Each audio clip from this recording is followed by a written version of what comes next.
Hello, Tangela. It's your sister Vasia. I'm at the pilot truck stop in Dallas. I can't go to town, want to go to the graduation. Please come to the truck stop. A mother's final message, sent from a sprawling truck stop on a Texas highway. But here's what makes your blood run cold. This Facebook message sat unread for 2 weeks, and by the time anyone realized 50-year-old Tavasha Robinson was missing, she'd been gone for 2 months. The message came from the Pilot Travel Center on Lancaster Road in Dallas, a massive complex where hundreds of trucks stop daily, where travelers grab food and fuel before disappearing back onto America's highways. Tavasha had hitchhiked from Memphis to Dallas for her daughter's graduation, trusting a stranger to get her there safely. But something went wrong at that truck stop. If this already has you curious about what happened in those missing weeks, hit like, subscribe, and stay with me. How does a devoted mother vanish between Memphis and Dallas, leaving behind only a cryptic message that nobody saw? The answer lies in a story that will make you question everything you think you know about hitchhiking, family communication, and the terrifying ease with which someone can simply disappear. Tavasha Robinson was 5'3", 145 pounds, with black hair and brown eyes. A caring, family-oriented woman who never missed important moments. But on May 26, 2025, she climbed to a truck cab with a driver whose identity remains unknown. By the time her family realized she was missing, the trail had gone cold, surveillance footage had been erased, and potential witnesses had scattered across the country. This is the story of those lost weeks, and the desperate search for answers that continues today. May 26, 2025, Memphis, Tennessee. Meet Tavasha Robinson, though her family knew her as Tavasha Hughes, and her sister called her Vasia. At 50 years old, she was everything you'd want in a sister and mother. Caring, family-oriented, devoted. The kind of person who never missed important moments. But Tavasha had one vulnerability. She didn't own a car. Her sister Tangela Hughes lived her busy life in Memphis, juggling work and family responsibilities. Like most of us, she checked Facebook sporadically, sometimes letting messages pile up for days. She had no idea this habit would become her worst nightmare.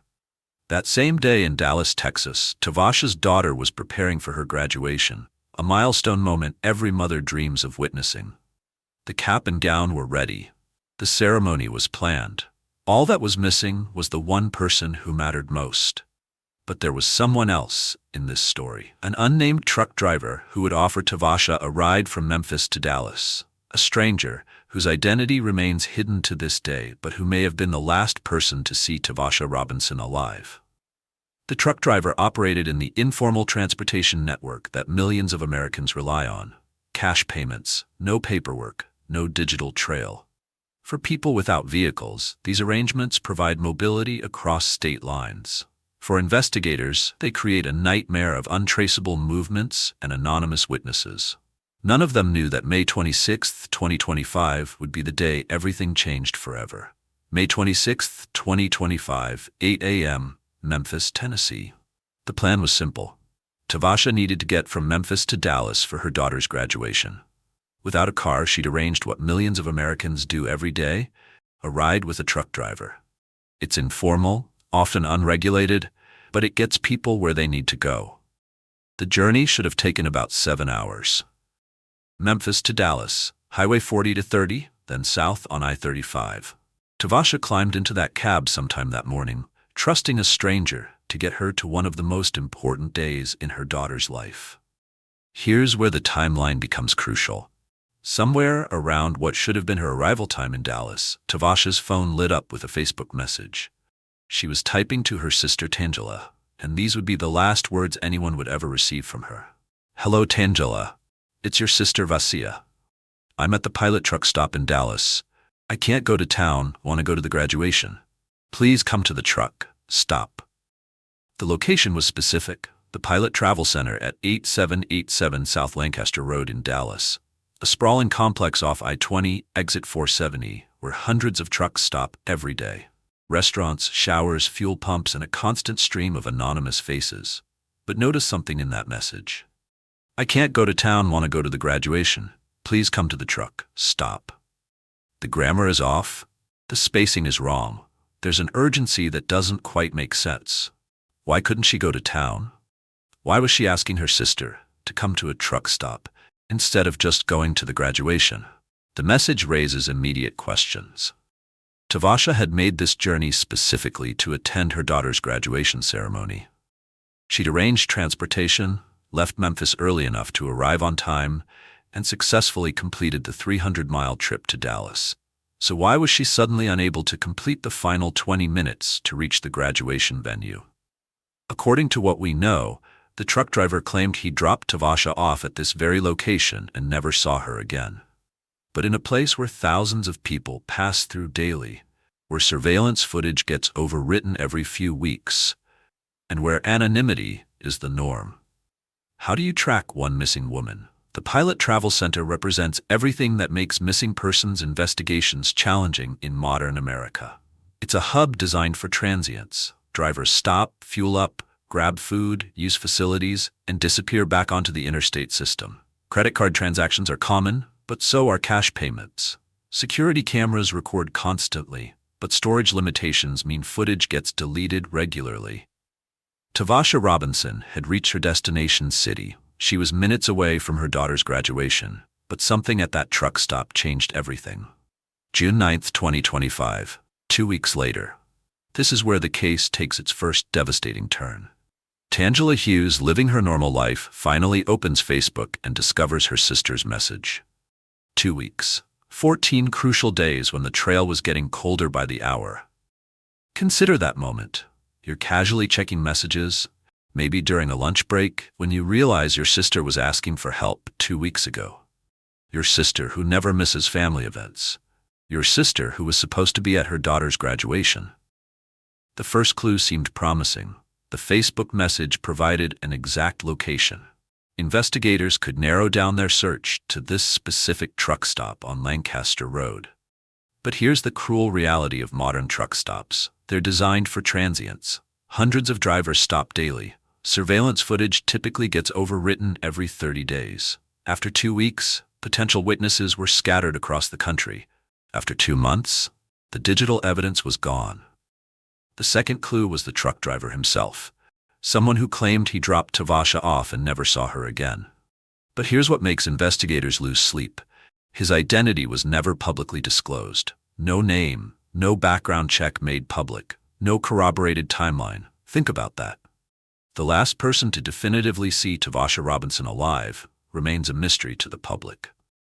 Was he interviewed? Did his story check out? Does he even exist? Or is this second-hand information passed down through a family desperate for answers? The challenges multiply when you consider the trucking industry's structure. Independent drivers often work outside traditional employment frameworks. They take cash payments for passenger rides. They operate without company oversight. They move constantly between states, making follow-up investigations nearly impossible. Law enforcement faced a logistical nightmare. Which jurisdiction had authority? Memphis, where Tavasha lived? Dallas, where she disappeared? The highways in between? Each agency operates under different protocols, different evidence standards, different resource allocations. The third clue was the most heartbreaking. Tavasha's character. Everyone who knew her said the same thing. She would never miss her daughter's graduation. Never. This wasn't a woman who made impulsive decisions or abandoned her family responsibilities. Her sister Tangela described her as caring, family-oriented, devoted.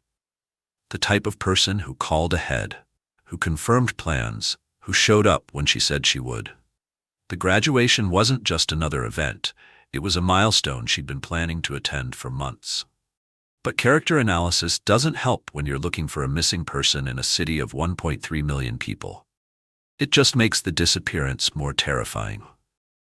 By the time official investigators became involved, the window for immediate evidence collection had closed. Security footage had been automatically deleted. Witnesses had moved on to other cities. The truck stop had processed thousands of new customers, obliterating any trace of what happened on May 26th. Tangela Hughes put it best. It's just not a good feeling to lose a sibling and not know.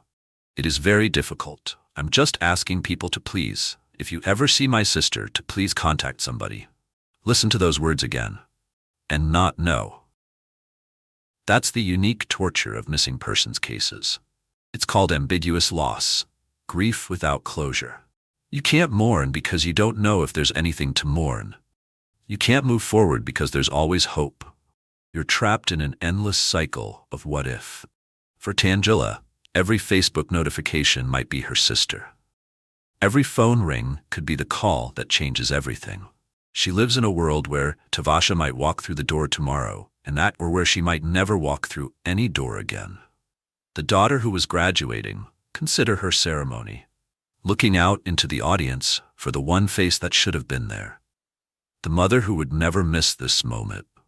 The woman who hitchhiked 300 miles to be there but somehow vanished just miles from her destination. The empty chair at family gatherings becomes a constant reminder. Birthdays pass with one less phone call. Holidays arrive with one missing voice. The family dynamic shifts around an absence that nobody can fully accept or understand. Missing persons cases create a special kind of limbo for families. Death brings finality, painful but concrete. Divorce brings separation, difficult but defined. But disappearance? That creates a suspended state where every day begins with the same questions and ends with the same uncertainty. Tangela Hughes never stopped keeping notes, never stopped asking questions, never stopped believing that someone, somewhere, knew something about what happened to her sister. In missing persons cases, that determination often becomes the driving force that keeps investigations alive when official resources diminish. The family's pain extends beyond just missing Tavasha. They're haunted by the timing, so close to the graduation, so close to success, so close to celebrating together. July 17, 2025. Memphis Police Station. Nearly 2 months after Tavasha Robinson disappeared, the Memphis Police Department finally received an official missing person report. 2 months. In missing persons investigations, the first 48 hours are critical. The first week is crucial. After 2 months, you're starting from behind. But here's what makes this case truly baffling. The logistics don't add up. The Pilot Travel Center on Lancaster Road sits right off I-20, one of Dallas's major arteries. It's not isolated. It's not hidden. It's surrounded by businesses, hotels, restaurants. How do you vanish from one of the busiest truck stops in Texas? There are cameras everywhere, not just at the truck stop, at the gas stations across the street, the fast food restaurants, the hotel parking lots. In 2025, there's virtually no such thing as a surveillance dead zone in urban Dallas. Drop your theory in the comments. How does someone disappear from a location with this much foot traffic and surveillance? The Memphis police issued what they call a city watch for Tavasha, or Tavasha Robinson as it appeared in some police alerts. They reached out to Dallas authorities to coordinate the search. 2 police departments, 2 states, 1 missing woman who could be anywhere. Interstate missing persons cases create jurisdictional complications. Memphis police had authority over Tavasha's residence, her background, her local connections. Dallas police had authority over the location where she disappeared. But the highway between the 2 cities? That falls under multiple county sheriffs, state troopers, and federal agencies. Coordination requires sharing information across different computer systems, different evidence protocols, different investigative priorities. Each day of delay compounds these challenges. But here's the impossible detail that reignites every investigator's curiosity. If Tavasha sent that Facebook message from the truck stop, if the truck driver dropped her off where he said he did, then she made it to Dallas. She was 20 minutes from her daughter's graduation. The graduation venue was a short drive from the truck stop. Public transportation was available. Taxi services operated in the area. Even walking would have been possible, though impractical. So why didn't she complete that final leg of her journey? What happened in those crucial hours after the Facebook message? The answer would challenge everything the family thought they knew about that day. Here's what nobody talks about in missing persons cases: the time before the time. Everyone focuses on when Tavasha was reported missing, July 17th. But the real mystery isn't when she was reported missing. It's what happened in the 52 days before anyone official was looking for her. Because here's the twist that changes everything. Tangela Hughes didn't just discover that Facebook message on June 9th and immediately call police. She discovered it, tried to piece together what might have happened, reached out to family members, made her own inquiry. Weeks passed. May 26, Tavasha disappears. June 9, sister finds message 2 weeks later. July 17, police report filed 5 more weeks later. That's 7 weeks of a family trying to solve this themselves before bringing in law enforcement. 7 weeks of potential evidence degrading. 7 weeks of surveillance footage being overwritten. 7 weeks of witnesses forgetting details or moving on. Why the delay? Families often hesitate to involve police in adult missing persons cases. Maybe she needed space. Maybe she was staying with friends. Maybe the Facebook message meant she was fine, but just choosing not to communicate. Adults have the right to disappear if they want to. But investigators discovered 6 words that changed everything about this case. People go missing all the time here. That's what a Memphis police spokesperson said about missing persons in their city. All the time. The Memphis Police Department's Missing Persons Unit handles thousands of cases annually. Thousands. Tavasha Robinson wasn't an anomaly. She was a statistic in a crisis most of us never think about. This revelation reframes everything. Memphis isn't dealing with one unusual disappearance. They're managing an ongoing epidemic of missing persons. Adults who vanish from their communities, leaving families in limbo, creating caseloads that stretch investigative resources thin. Tavasha's case wasn't unique. It was typical. That reality makes her disappearance both more understandable and more terrifying. The investigation intensified as Memphis and Dallas police coordinated their efforts.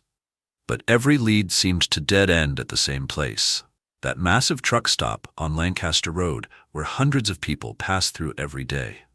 Investigators canvassed businesses surrounding the Pilot Travel Center. Gas stations, restaurants, hotels. Did anyone remember seeing a 50-year-old African-American woman on May 26th? After weeks of investigation, the answer was consistently the same. Maybe, but they couldn't be sure. The Memphis Police Department issued public appeals through Crime Stoppers.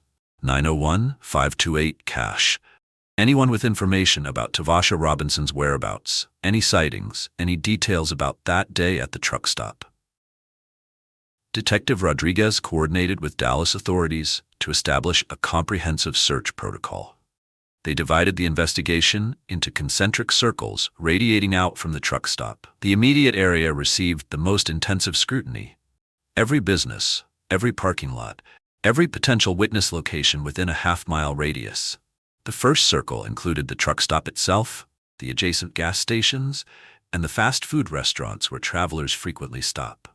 Investigators collected employee schedules for May 26th, hoping to identify workers who might have been on duty during Tavasha's alleged arrival time.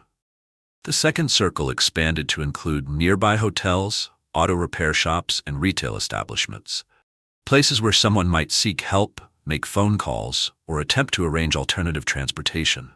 Each location required individual visits, employee interviews, and requests for any available security footage.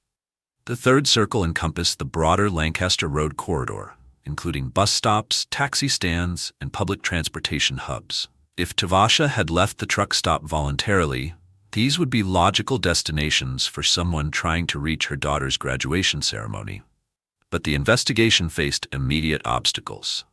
Many businesses had already purged their May security footage by the time investigators arrived in July. Employee turnover in the service industry meant that many workers from May 26th were no longer available for interviews. The transient nature of truck stop customers made witness identification nearly impossible. Dallas police implemented a systematic approach to the truck stop investigation. They obtained customer transaction records from May 26th, though most showed only credit card payments without identifying information. Cash transactions, which many truck drivers prefer, left no digital trace. They cross-referenced truck weigh station records from highways leading to Dallas, hoping to identify vehicles that might have carried Tavasha. But independent drivers often avoid weigh stations when possible, and passenger information isn't recorded in standard trucking logs. The investigation expanded beyond the immediate area. Police checked local hospitals for any unidentified patients admitted around May 26th. They contacted homeless shelters, social services agencies, and crisis intervention centers. They reviewed police reports for any incidents involving middle-aged women in the Dallas area during that time frame. Memphis police focused on Tavasha's background, searching for any factors that might explain her disappearance. They interviewed family members, friends, co-workers, and acquaintances. They examined her financial records, phone logs, and social media activity leading up to May 26th. The financial investigation revealed typical patterns for someone with limited resources. No unusual transactions. No large withdrawals. No evidence of planning for an extended absence. Her last documented financial activity occurred before leaving Memphis, consistent with someone preparing for a short trip. Phone records showed normal communication patterns leading up to her departure. Calls to family members about the graduation plans. Text messages confirming transportation arrangements. Nothing suggesting distress, conflict, or intention to disappear voluntarily. Social media analysis revealed a woman excited about her daughter's graduation. Posts from the days before May 26th showed anticipation for the ceremony. Comments on family photos expressed love and pride. Her digital footprint painted a picture of someone looking forward to celebrating a milestone family moment. If this already has you curious about what happened in those missing weeks, hit like and stay with me. The search expanded to include federal resources. The FBI maintains databases for missing persons cases that cross state lines. They can coordinate with multiple law enforcement agencies and access resources beyond local capabilities. But federal involvement requires specific criteria. Evidence of interstate crime, indications of human trafficking, signs of organized criminal activity. Tavasha's case, while concerning, didn't immediately meet these thresholds. The investigation faced the harsh reality of resource allocation. Police departments handle multiple missing persons cases simultaneously. Investigators must balance active searches with new cases arriving daily. Without concrete evidence of foul play, Tavasha's case couldn't monopolize unlimited resources. The family's worst fear isn't that they'll never find answers. It's that Tavasha Robinson will become another statistic, another missing person whose case file gets thicker but never gets closed, another family living in the limbo of ambiguous loss where hope and grief battle endlessly. But investigators haven't given up. The Dallas Police Department's Missing Persons Squad continues to follow any leads that emerge. The Memphis police maintain their City Watch status. Tangela Hughes continues to ask anyone who might have seen her sister to come forward. Because in missing persons cases, it often takes just one person remembering one small detail to break everything wide open. One witness who saw something unusual at the truck stop. One driver who remembers giving a ride to a woman matching Tavasha's description. One piece of evidence that provides the breakthrough investigators need. The search continues, driven by a family's love and law enforcement's commitment to finding answers. Today, Tavasha Robinson remains missing. Her case is active with both Memphis and Dallas police departments. Her family continues to hope for answers, and investigators continue to follow any leads that emerge. But Tavasha's disappearance reveals something deeper about the America we live in. Every day, millions of people traverse our highways depending on informal arrangements, cash transactions, and the kindness of strangers. Most arrive safely at their destinations, but some, like Tavasha, simply vanish into the vast network of American mobility. The truck driver who gave her that final ride, if he exists, if his story is true, remains unidentified publicly. The surveillance footage that might have shown her last moments has been erased by time and data storage limitations. The witnesses who might have seen something have scattered to destinations unknown. Tangela Hughes still checks her Facebook messages more frequently now. Still hopes that one day she'll receive a message from Vasia explaining where she's been. Still believes that someone, somewhere, knows what happened to her sister at that truck stop on Lancaster Road. The case highlights the vulnerability of adults who rely on informal transportation networks. Without regulation, oversight, or digital trails, these arrangements create perfect conditions for people to disappear without trace. Tavasha's story isn't unique. It's repeated thousands of times annually across America. Her daughter's graduation happened without her. The empty chair remains a constant reminder of the day that changed everything. Family gatherings continue, with one voice missing, one story untold, one presence forever marked by absence. The investigation continues, but resources remain limited. Missing adults receive less attention than missing children. Interstate cases require coordination between multiple agencies. Time degrades evidence and memory, while bureaucracy slows response. If you have any information about Tavasha Robinson's disappearance, Memphis police urge you to contact Crime Stoppers at 901-528-CASH. No detail is too small. No memory is insignificant. Because for a family living with ambiguous loss, even the smallest answer can provide the closure they desperately need. Subscribe to TCI Crime Stories for more cases that need your attention. And tell us in the comments what missing persons case you think we should investigate next. Sometimes the most profound mysteries aren't about what we can prove happened, they're about what we can't prove didn't happen.